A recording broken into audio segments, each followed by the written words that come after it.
here. All right. Yeah, so we're here on this amazing Sunday, and what a beautiful addition it is for Elevated Conversations, because I love how, first of all, let's give it back to Francis, real quick for Francis. Francis Harris, she's the project manager. She's pretty much in charge of all the events, not just Elevated Conversation that takes place here at By Any Other Name Dispensary. And thank you, Francis. So pretty much today, the thinking that she had mentioned, we've had a few Elevated Conversation events over the past couple of months, but this one is special because if my memory serves me right, there's a huge population of people who indulge in cannabis that are under the age of 30. And whether you indulge in that, I'm sure you can assume that's the case, you know, for the most part. So Francis says, you know what, we keep doing these Elevated Conversation events, but we're not including the people who probably got a pretty decent disposable income, and they probably know more about the flower than most. So with that being said, today I get Sarah from Reform Botanicals, and I have the renowned star bud tender here by Any Other Name Dispensary. What's My girl Kat. So, and real quick, before we get into this, guys, what I love about this is I spoke to a few people about being here for this conversation. And this is not a shot at people of a certain age, but this is the room that people should be in when you're trying to learn about cannabis, right? People want to learn. So I've recommended to a few people, stop by to one of our Elevated Conversations event and get to meet the people in the room who are in the game. So some are here, a lot are not here. So for those out here viewing this, if you want to be involved in cannabis, whether you're under the age of 30 or not, you need to be in these rooms. You got to learn this stuff. You got to hear what's going on. So today, we're going to hear from two experts. And that's right, our D members experts, Sarah and Kat. So we're going to start off by saying basically this. So I think it's good to know where the folks you're about to hear from, where they came from, what they're all about. So we're going to start with our guest, Sarah. So Sarah, real quick, you and I had a lengthy conversation earlier, and just real quick, I guess in short order, if you will, like tell us your quick story, how you got in the cannabis game, you know, who you are, where you're from, so on and so forth. Yeah, so always been to weed. Honestly, though, I'm a late bloomer. I didn't smoke my first bowl until I was in college when my roommate introduced cannabis into my life. And since then, I've been just a recreational user. I thought it would help my mental health, but turns out my mom, who's actually a clinically licensed therapist, was, hey, maybe the THC actually isn't helping your anxiety. So she sent me a CBD tincture, and I noticed my anxiety go from here to down here. And it was a very eye-opening experience for me to realize there was other things within the cannabis world besides just THC. So that opened my whole window up. So I started to do a lot of research into it. At the time, like 5-6 years ago, there just wasn't that many CBD brands out there. If anything, it was called like gas station weed. You know, people buying tinctures that were over $100 that just didn't taste good. So that's kind of what inspired me to launch Reform Botanicals, which was creating vegan, organic, gluten-free, but also low-dose edibles that taste delicious and are very just accessible and approachable for people to consume cannabis. So, yeah, all of our edibles only have 1 milligram of THC. The intention behind it is to create a culture of healing behind cannabis so that people can create a healthy relationship with the plant. So for medicinal users that don't want to take pharmaceuticals but want to take something daily and habitually, they can lean into our low-dose products for everyday use. And also a great product to introduce your mom or grandma to if they want to try cannabis for the first time ever and don't want to get a panic attack. You can always guarantee that you'll have a good experience with our products. See, that's powerful too, because I think a lot of people probably don't understand. I think a lot of people, if you guys ask your friends or you yourselves may have experienced marijuana or weed, whatever you call it, for the first time, there's a lot of horror stories out there about how the effects was when they first tried something. And that's the difference between the illicit market and the legal market. See, all of our products are tested. You get a profile on each product that we carry here. You get to see exactly what's inside of it.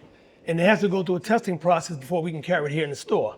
And as she just mentioned, it's like she's targeting a market, Sarah, that is, where the beginners, or maybe those who had a bad experience, maybe want to get back into it. So when it's a low percentage of THC, the psychoactivity is like little to none. And then you want to explain the what an entourage effect means? We talked about that earlier. Yeah, so most people need a little bit of THC to feel the full impacts of pain relief or anti-inflammatory properties. So they call it the entourage effect when you have a bunch of minor cannabinoids that are naturally found within the whole either hemp plant or the cannabis plant to make up for a more full, impactful experience. So sometimes when you look at ingredients on the back, it'll say extract or it's an isolate form, whether it's like pure THC or pure CBD, you actually need a little bit of everything to make it more useful for healthcare needs. So That's powerful. That's powerful. And another thing comes to mind for me is botanicals.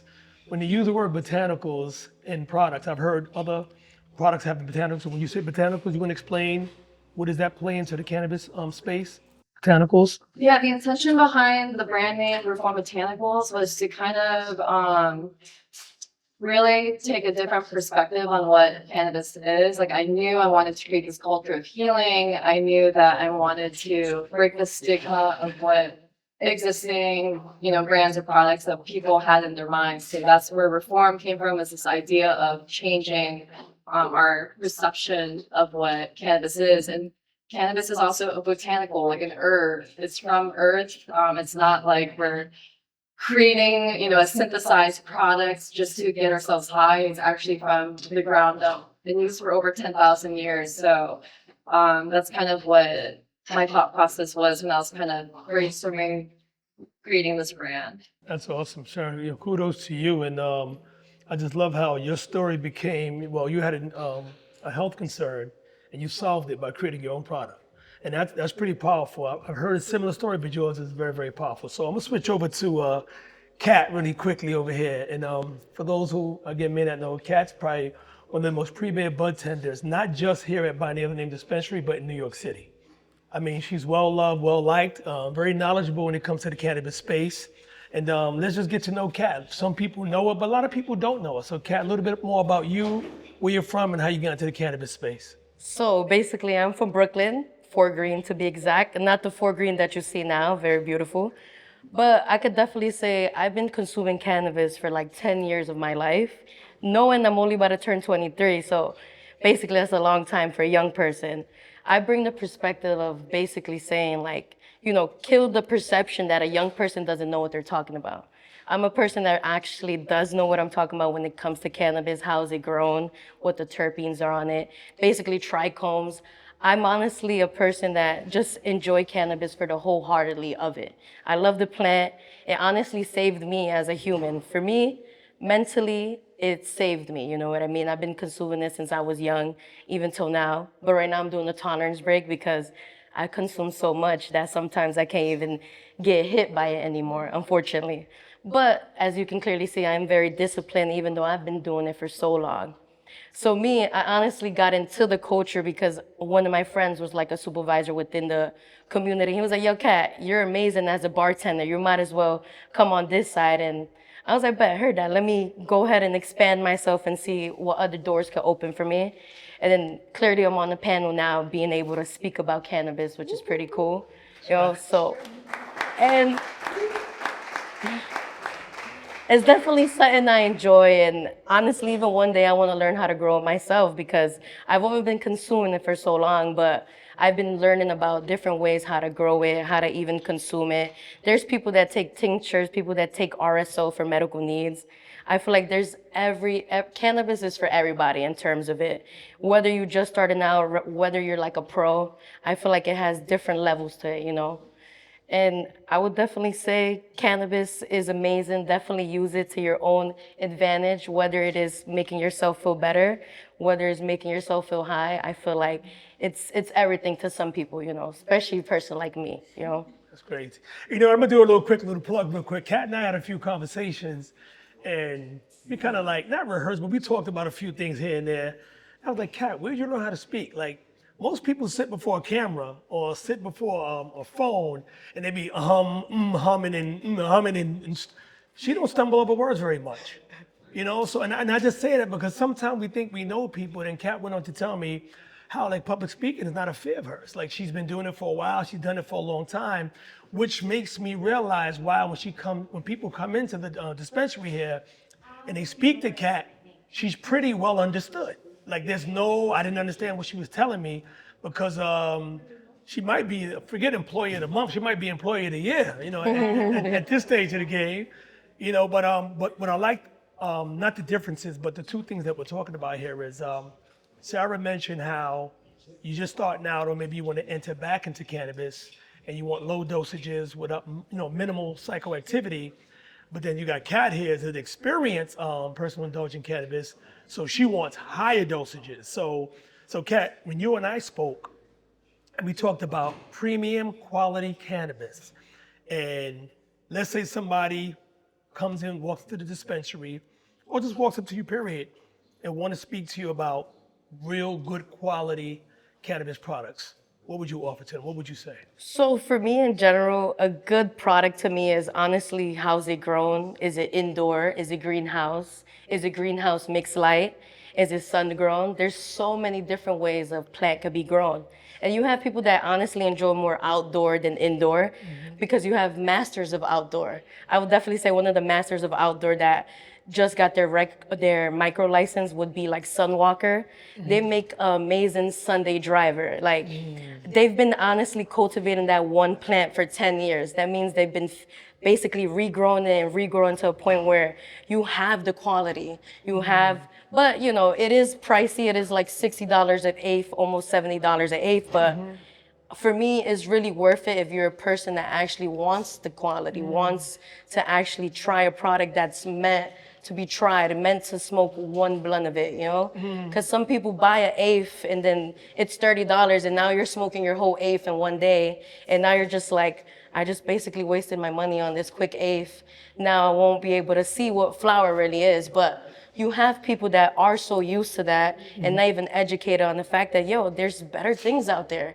You just honestly have to get taught about it or even, guided to it, And you guys have probably heard the term. She said trichomes, terpenes. So some may know what that means. A lot may not know what that means. But I'll tell you, when I started learning about cannabis, I would refer to my bud tenders, which are the people, like bartender, but bud tenders, refer to the people who work here at the dispensary. And Kat's well versed in that. So if you want to know what that means, trichomes, terpenes, CBD, CBG, CBN, CBG, like Kat and Sarah are the experts at that. So I know for me, when it comes to purchasing a car, I like middle of the road cars, but for me, there's something about a luxury car that just does gives me a different experience.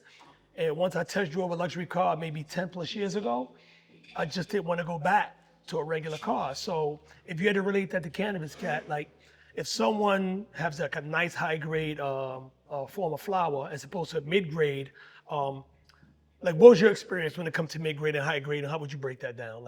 So I would definitely say like mid-grade weeds, it's called in the street mids, that You is. call it mids? Okay. Yeah, we call it mids, if you've been smoking for a long time, I ain't gonna lie, when I first started smoking weed, I was smoking mids. I was smoking the 2 for 15s. I was smoking the little eighths for 25, eighths for 20, But then I started to expand my palate where I had my brother-in-law sit here and be like, yo, Kat, try this pack of weed. It's from Cali.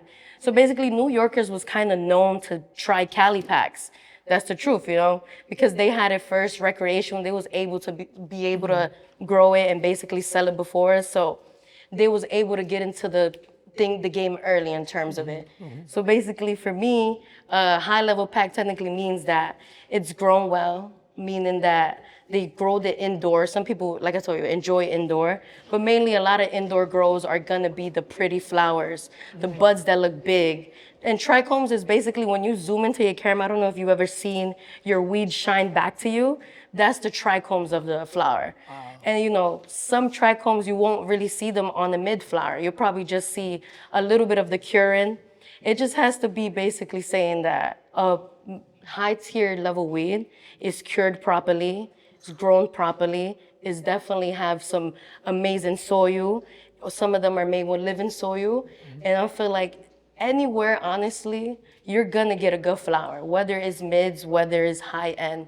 But I feel like, since I'm a person that always been used to like high end, I'm gonna gonna want that, you know. I've been kind of designed in a way to be like, yo, give me the good stuff. I wanna actually get high, you know, because sometimes with mid-level weed, I see myself barely getting high since my tolerance and basically me being used to like a certain type of weed.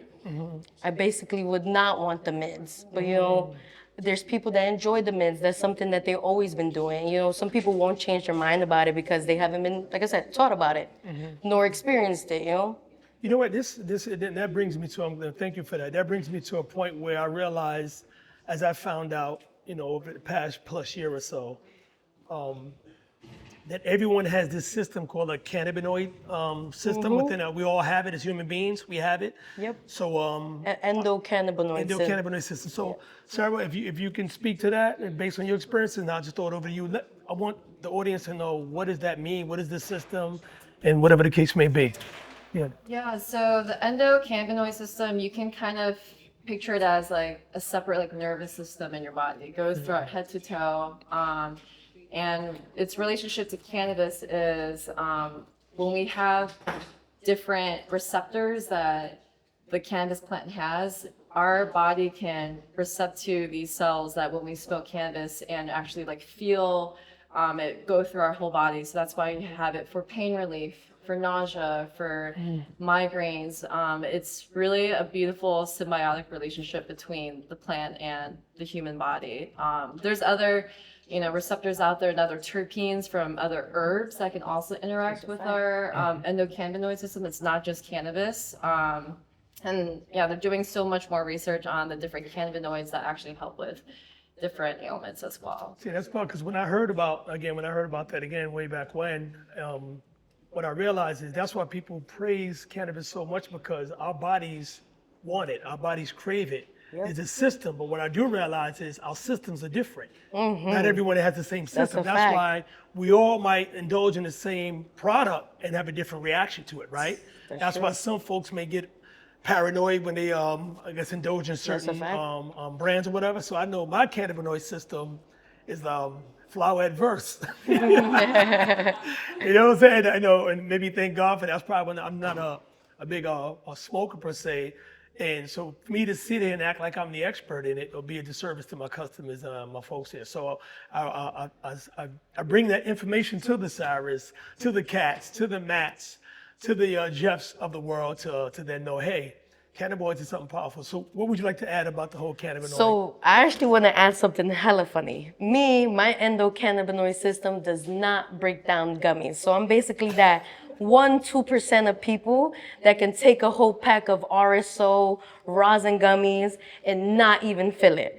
So that's why I smoke weed, because I can eat every gummy that we have up here and it would not get me high. I did it before all of them on my homies. I literally was like, yo, I'll eat this whole pack right now and watch me not get high. And literally, I do not get high. I ate like one of the off hours, the sleep ones, and those are meant to knock you out in 20 minutes. I ate the whole tin during work, and you're not supposed to consume during work, but I ate it during work, and I literally didn't even go to sleep. Like, I was just up moving around, and then even our manager was like, how are you even moving right now? Even the off hours lady was like, how are you doing this? And that's 100 milligrams, right? Yeah, it's 100 milligrams with 10 milligrams of CBD and some CBN in it. So basically, I'm kind of a tank when it comes to gummy, but literally it's because my endocannabinoid system cannot break down the cannabinoid that the gummies have. But when it comes to flower, hell yeah, I get high. I can't lie.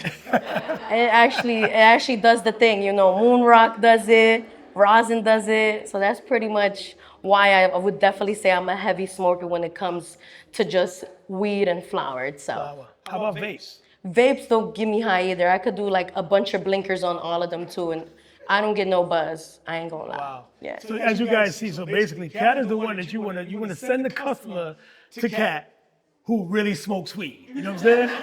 Facts. People come in here, especially people from Colorado, California, those Oregon, who know really good weed from years to be. You want to send them to Cat because she can compare what we have here locally. Because pretty much here at this by any other name dispensary and any legal dispensary, we can only purchase products from licensed growers in the state of New York. So when people come in here looking for those names that are from California, I say we don't carry that. You know, right now we're supporting our farmers here locally to keep the New York market growing. So we got to get popping here. You know, so I think it's powerful. But Kat did tell her herself. So, Fran, when this is over, I want you to write her up for consuming gummies on the job. You know what I'm saying? I was still a You gonna write her viable up? human though. Oh, that's so. But and you made a comment about it earlier. But what I'll say is this: because it's the 30 and under elevated conversations right now, Sarah, what would you say to people who are not below 30 about the 30 and under consumers? What would you say about them? Because I think people 31 and over, they probably think they know everything. To your point, they think they know everything. They think you can't teach younger folks this, that, and the third. What would you tell the older folks that are not 30 and below? What would you tell them in the cannabis space? Sorry. What would you recommend to them about people under 30 within cannabis? I would say not everyone's trying to get high. I think a lot of older folks, I mean, including my parents, when I was telling them my mom encouraged me to enter the space, but like my father is very conservative. So just even navigating difficult relationships with older family members, I had to convince them I'm not trying to sell products that are, you know, getting people blasted into space. I wanted to create products that just allowed me to just feel better from day-to-day use. And I think that's something that stigma is still there, I think, with the older generation. But I will say, since New York opened its market 3 years ago, the conversation has already been opened up and people are so much more open-minded to consuming and just even entering a dispensary to explore options. I think every single month, I think the industry is improving. I think that so many more people are just kind of letting go, just stigma. And that was due to lack of access, lack of education. Social media has been super powerful as well. But the fact that there's so many retail stores that people can just walk into, I think provides that bridge, to bridge the gap between our generations. I'm glad you brought that up too, sir, because I think I'm a man of a certain age, so I think I'm glad I've gotten to the point in my life where I know I don't know it all, so I will go to someone who knows more than I do, like the two of you do.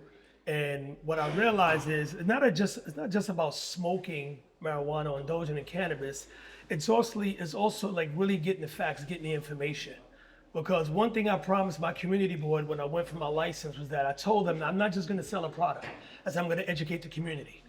And this is why we created Elevated Conversations. We want the community to understand what cannabis is about. You know, what is a endocannabinoid system? What is CBD, CBN? We want to educate any and everybody who's willing to learn, because the more people we educate, the more people will be more apt to maybe start off with a low dose reformed botanicals to start, and then maybe build up to what Cat is used to. So here at Binding of the Name Dispensary, you come in here, you talk to any of our bud tenders, clerks, with the exception of the security guard, and they will tell you all of what you need to know about cannabis, and we pride ourselves on that. So getting back to you again on the below 30, what have you seen, Kat, for some of the younger folks who's in the business? What have you learned from them? What have you seen that people need to know, that these people know their stuff, the under 30 crowd? I would definitely say, listen. You don't want. Sometimes adults don't want to even listen to me. You know, I have adults come in here into the store, try to press me and be like, "Girl, you don't know nothing about weed." And I'm like, "Man, buy that, then come back." They come back and with a smile in their face, they pat my back and be like, "Yo, Kat, the thing you sold me was so amazing. I didn't know you know your stuff." And it's kind of like, honestly, kill your perception, man. That's just the truth, you know. I feel like that's something that we hold as humans, you know. I'm a young person. I maybe haven't experienced life, but I experienced cannabis, you know. I did that, you know. I could say that. I did it for 10 years. So I would definitely say just listen to your younger people, you know. I feel like that's the door you just have to open, whether it is in cannabis, whether it is in life. Just listen to us, you know. We have good things to say, you know. Agreed. Yeah. I always say learning is a two-way street. I've always said that, you know, learning is a two-way street. But there's another piece of it too, is other than just learning about, you know, cannabis and THC, what I didn't realize when I entered cannabis was the health and wellness part of it. I didn't even know it was a connection between the two. Like I'm a runner, I'm a marathon runner. I still run to this day, and I still exercise. So for me, I started seeing people come into the dispensary purchasing gummies and maybe tinctures and some flour. Let me not say not flour. And I'm looking at the woman or the guy walking out, and you could tell they either just came from or on their way to the gym. So I had to stop him, like, so you coming from the gym? Where you going? And they got a bag of stuff. Well, I'm going. I'm like, so explain to me, like, you going to smoke and then go to the gym? They was like, yeah. I never thought that was something even possible, because my experience when I was younger, you smoke weed, but you sleep, eat, right? And do other things we ain't gonna talk about right now, you know what I'm saying? But at the end of the day, that's the illegal market, and that's how it made me feel. But learning the different intricacies and the different ingredients of cannabis made me realize that there's products out there can uplift you. So we carry a host of products that has very low THC content. And I didn't realize a low THC gummy that I've tried really worked for me too. And I tried your Reform Botanicals even before we took your product. And it would, I'm gonna tell y'all, I'm not just saying it because her products taste fantastic. I mean, it's out of this world. They're vegan, they're very good. I think I almost, thank God it's a low dose. I probably got blasted. I was eating them like it was candy, like Skittles. I'm like, Me, I don't get high off it, but I was eating them. Yeah, it is so good. They tasted so good. I was sitting there like, oh, damn. I was like, these could be my little snacks on the side. Yeah. Even though it don't get me high, but. I'm like, boom. So it was so good. So from the health and wellness perspective, it's like there's products out there that can give you energy. Specifically, the Reform Botanicals, you have you recommend the Relief gummies. Relief is great for actually before or after working out. Before and There's after. CBG in it, in addition to CBD, to help with muscle soreness, chronic pain. I like to take it before I run, so I could feel it during my run. I've heard of the runner's high. It's amazing. Yeah. I gotta do it. So what? So the Relief is great for that. I gotta do it. Before or after, I'm yeah. on Tuesday, Thursday, so I'll be trying that again. I was eating it before because it tastes good, but now I know what I can use it for. But guys, again, for those non-cannabis or those folks in the industry who don't really want to indulge, who don't want no psychoactivity, you can really look at the products that can really help you, again, with anxiety, pain relief, sleep, gives you good energy, and some of them are little to no THC, meaning, again, no psychoactivity. And one of the big missions is Francis Harris, as you all did the intro earlier, and we're bringing cannabis to the faith-based community. That's what we want to do. And I think people in the church really not all of them, but don't have too much of a clue on how beneficial these products can be. Like I have a few people in the church, I'll talk to them about the topical creams. Nothing with ingestion or tinctures, topical creams. So everybody knows, no disrespect, no hating against the Bengays of the world. But I'm like, Bengay is what people know, but you got this natural product that's really reducing or eliminating arthritis, back pain, all kinds of stuff. And I've used them. I don't talk about things I don't use. So I think that's very, very powerful for people to understand that this industry on the health and wellness side is good. But then it snuck up on me. So I started doing a small dosage of tinctures, the gummies and tinctures. Then I went over to a vape. I was like, what are you doing now? I tell you, calm down. But it's such a cool experience for me to really learn what it is. So what I would say is, man, is if anybody out there have anybody under 30, and I would even go further than that, above 30, people need to be educated on the industry. And their website is Cannabis Workforce, if I'm not mistaken, Cannabis Workforce. They have a website. You go into Cannabis Workforce, you can get free training and information. Facts. You register, you sign up, you can take a 15-hour cannabis certification, if you will. I took it because I just needed to know what it was. And it's the most, because there's a lot of people there selling stuff. So why spend the money if you don't have to? So you check out Cannabis Workforce, come here to High Elevated Conversations events. And then I encourage you all to do this too. I'm not a hater, so go to other dispensaries, go to other events, reach out, learn about this thing, because any and everybody has an auntie, uncle, or a family member, or you yourself who's suffering from something that these products can help you with. So please, whatever that old mentality is or the stigma is about what we call marijuana, it's not what you think it is. Not what you think it is. So with that being said, so one more thing, I got something that's coming to mind for me. So Sarah, we spoke and you mentioned how a little bit of your background, what you've done with your background, and then how we kind of let you want to talk a little bit about that. I know we're going back with like your background before you got into the whole cannabis space with your mom. Yeah, I have done everything under the sun, I feel like. So went to school in New York. When I graduated, I actually worked at Walmart.com for a couple years doing e-com for them.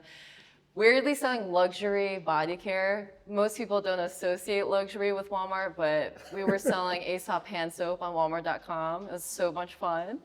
And then I was part of layoffs, so then I moved back home to Chicago where I'm from and got a job at Whole Foods Bakery, and I baked a lot of pies and cookies.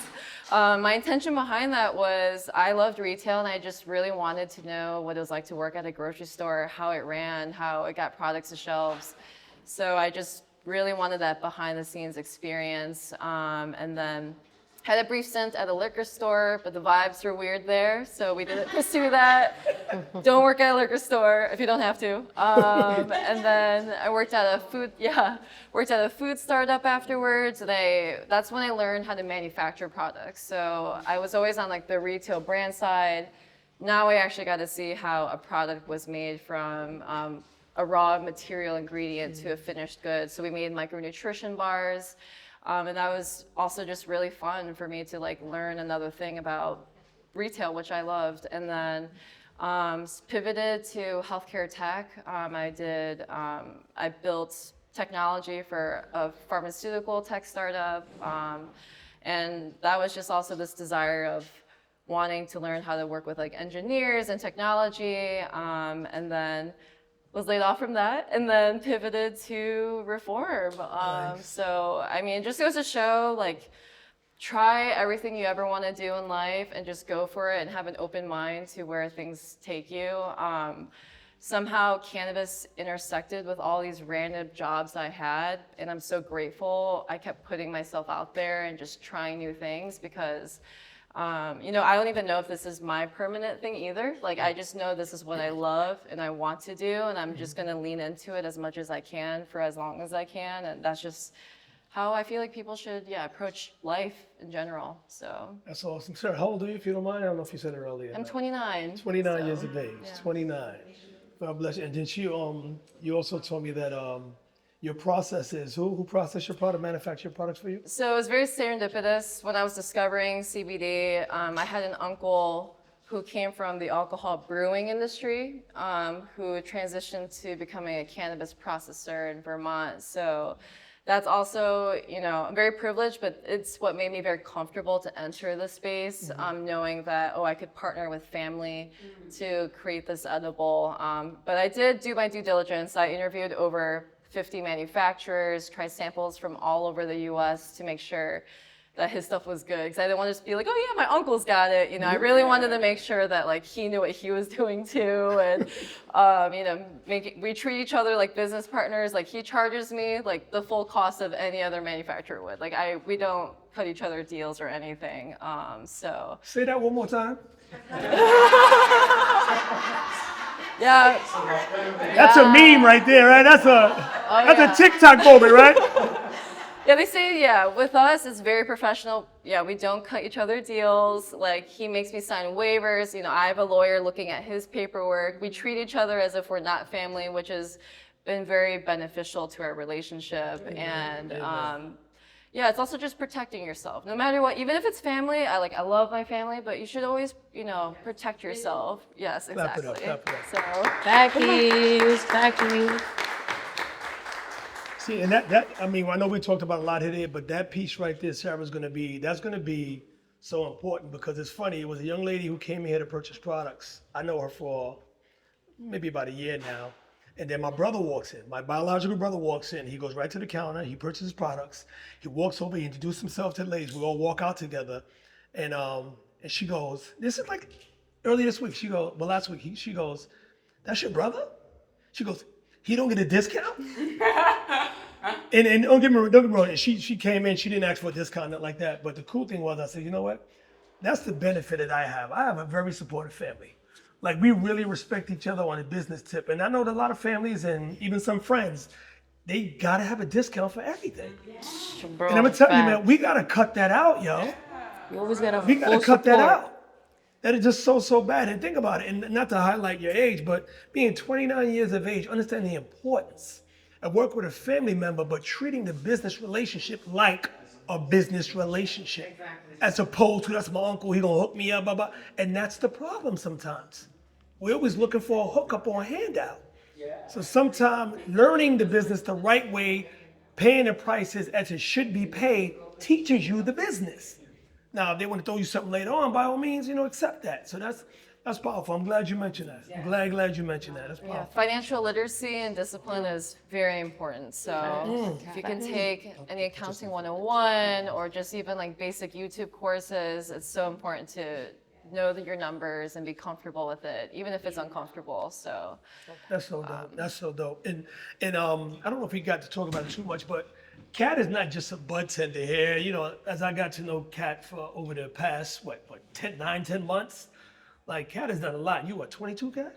Yeah, about to turn 23 next week. 23 years of age, but this woman she's done a lot. And I guess I don't want to steal your thunder. You want to go a little deeper into before you got into cannabis? Okay, bet I got you. So me, I came from the hospitality world, meaning that I was basically front of the house, back of the house, meaning I even cultivated yoga from scratch, meaning putting good bacteria in the incubator and temping it right, from chopping up lettuce in the back, from chopping up fruits in the back, to go in front of the house, a a bartender, to becoming a server, to becoming a supervisor.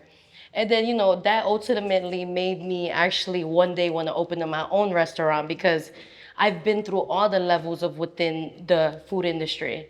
And, surprisingly, I got out. Now, like I said, now I'm here talking, but it was such a journey because it taught me how to upkeep a whole restaurant when you're the only person on the floor, you know what I mean?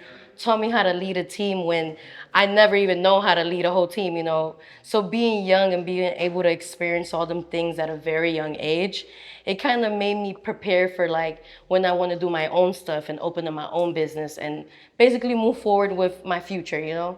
So I feel like every experience throughout life, it's worth having, whether you think it's not. I feel like we're all still living and learning no matter what age you're at. Whether you're 60, whether you're 29, whether you're 22, we're all learning some way, somehow. And I just feel like my journey gave me my journey because one day I do want to do something for myself other than just working for people. What is that? What is that other thing? Come on, I know what it is. I want the world to know what it is. I mean, I want to open up basically a restaurant in Puerto Rico one day. That's my dream, because I can't breathe in New York, but when I go out there, I can breathe. I can be myself. I could finally be who I am out there. Even though I'm much me here, but it's just so much, it's so much choking here, I ain't gonna lie, in New York. Here it's all about battling with each other and not helping each other, and I don't like that. Even when you say good morning to randos, they don't even like saying good morning back to you. So it's kind of like that's something that I kind of want to change too as a human. I feel like we should be better to each other. That's dope. I love it. I love your mission, Kat. I love how you are. That's why. And I'm gonna give a quick little 30-second snippet. I met Kat. I interviewed her before she took the job. She was hired, one of the first staff members to be hired here back in last July. And she's one of the few interviews that were on. I was on a call, and we were on a Zoom call, right? And Kat, she's on, I guess, in your living room, or were you? I was in my room. Kat's talking to me like, she's like this. Yeah, I'm chilling. Yeah, Nah, I just, I'm like, boom, and I come from the corporate world. So the first thing I'm thinking is, what's up with homegirl, you know what I'm saying? Like, come on, at least sit up and talk to me, you know what I'm saying? Like, what's good? And then we talked about cannabis and a few other things, but what I love about the conversation, I started talking about self-development and how I love to read. I love to read. I'm a big reader. And as a reader, I started talking about, I read this, I do this, I like to improve myself, this, that, and the third. Kat was like, me too. She goes, I love to read. I love to read. Blah, blah. The conversation went from an interview to a conversation. That's a fact. And I say that because we all got prejudices. We all have it. And if I had to judge Kat just by her body language, she ain't working for me. What's she doing? But we kicked it on what we had in common. Thank God that the opportunity was there. Now, just imagine a gem I would have lost out on had I judged her. You see what I'm saying? She is a wealth of knowledge. Customers love her. And not because she's just that warm person. So as a person over 30, I would say, be careful what you think what good looks like. Be very careful with that. So I'm glad I was able to, have that connection with you, and we kicked it from there. And Kat recently got promoted, and she's looking to do big things. But this is a stopping point for her to do bigger things in life. So glad to have you, Kat. Real talk. You know what I'm saying? This is awesome. We're not just done just yet. So this is our portion where we do Q&A, where we allow people from the audience to come if you have a question for the panelists. And so I'll kick it off because I always have questions for you all. And you all have been amazing. Give them a hand once again. They very inspiring to listen to you all's story. I come from the education background, and this past year I taught half the year high school and half the year first grade. So my question to you all as young people in the cannabis industry, if you had one day or one lesson to give to high school students or young people curious about cannabis, what would that lesson be? You want to go first?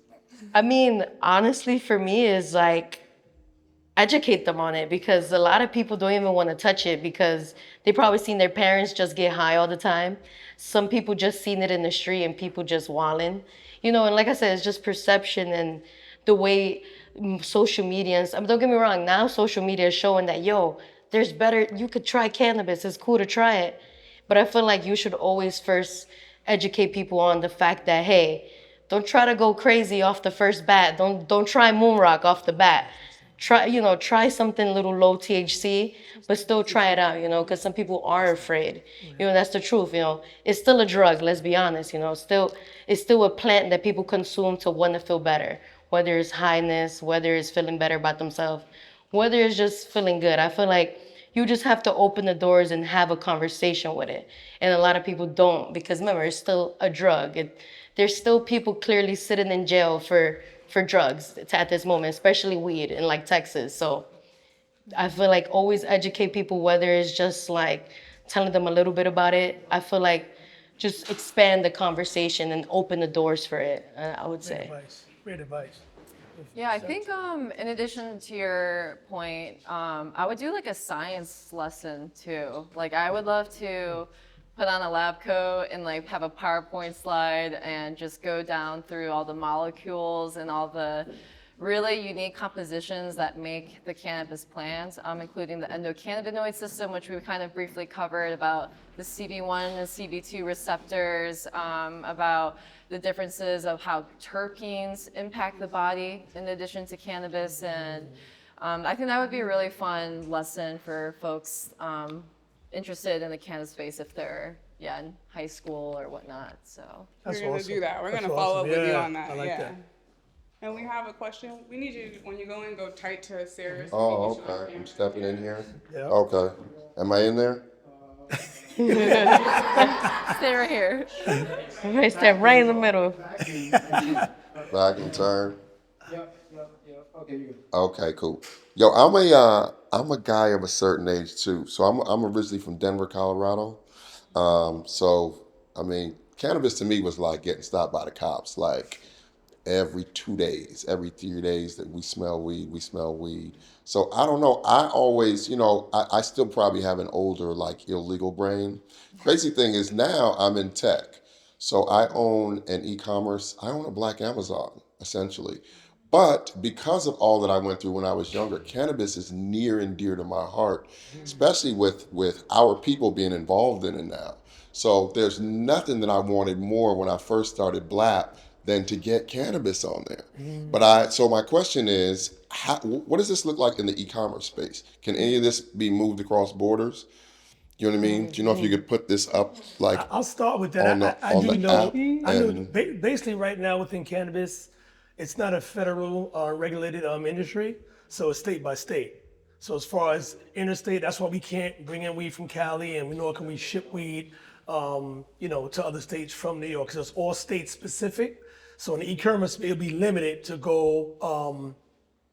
It'd be limited to go out of state, which is the guys work for one of the biggest transportation companies in the world, without saying the name, talking about cannabis.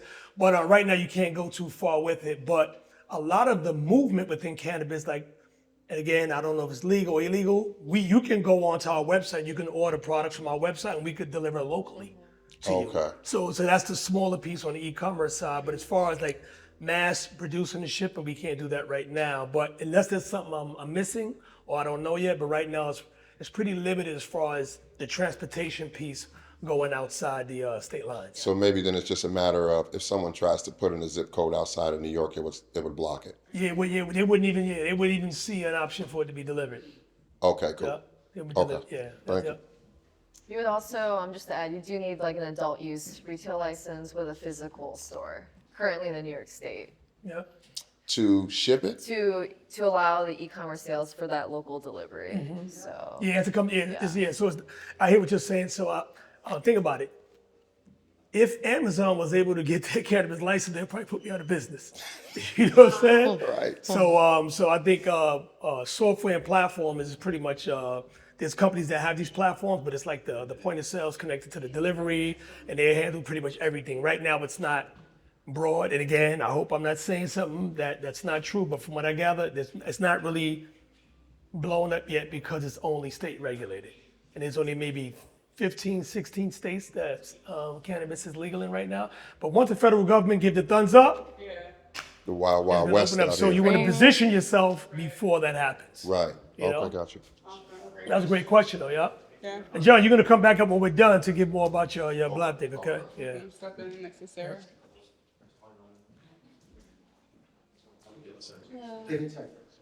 Good. Put it, yeah. All right.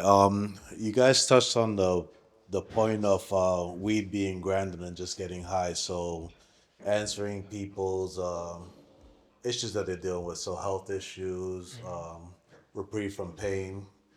How do you think that?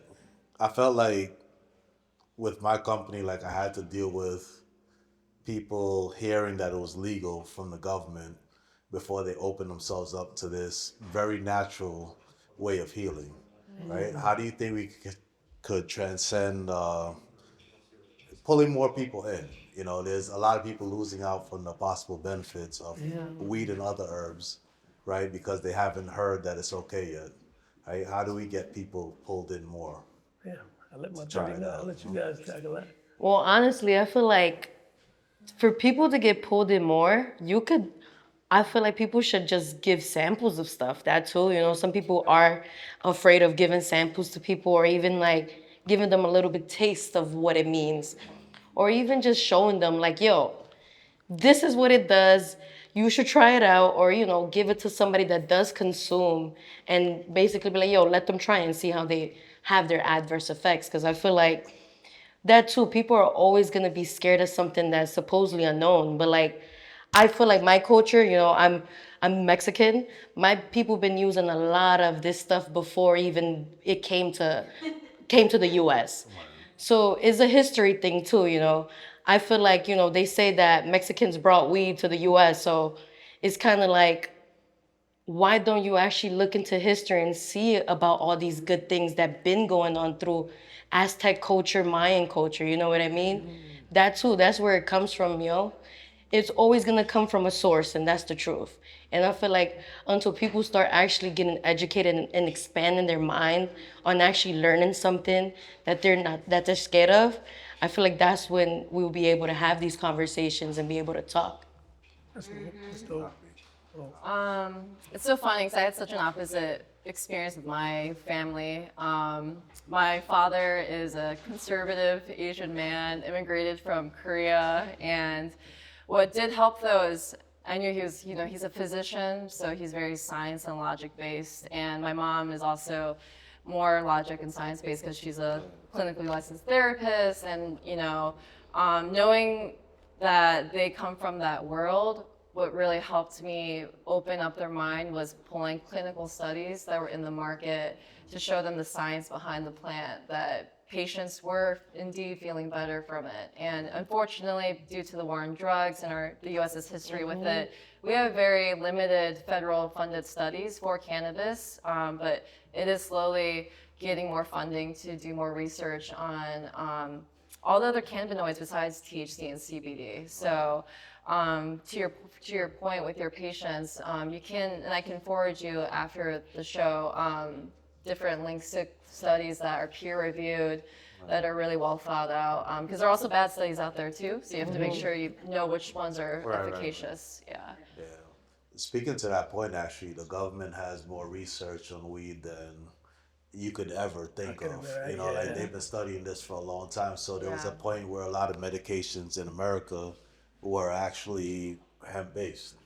No, it's weed-based. Before the poppy plant became popular in narcotics and they knew it was addictive, like a lot of things were based off of weed.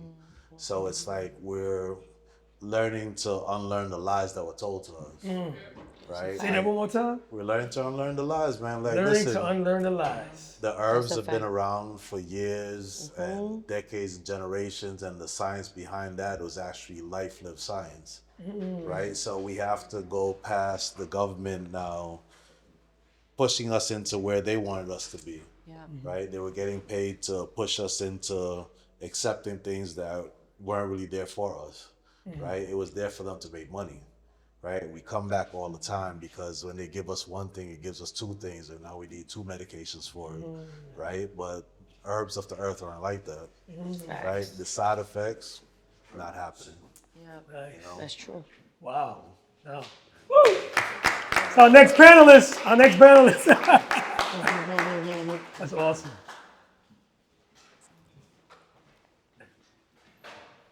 Yeah. Hi, everyone. What's up? I've loved this conversation so far, and I actually want to build on this last question and ask about how you see the cannabis industry interacting with the pharmaceutical industry. If you've seen people come in envisioning themselves as though that a dispensary can be an opportunity for healthcare as opposed to recreational things. Like, I lived in Chicago before this, and when you buy in a dispensary there, you can use like a healthcare license. If you've been recommended by a practitioner, it gives you a discount so you don't have to pay recreational taxes.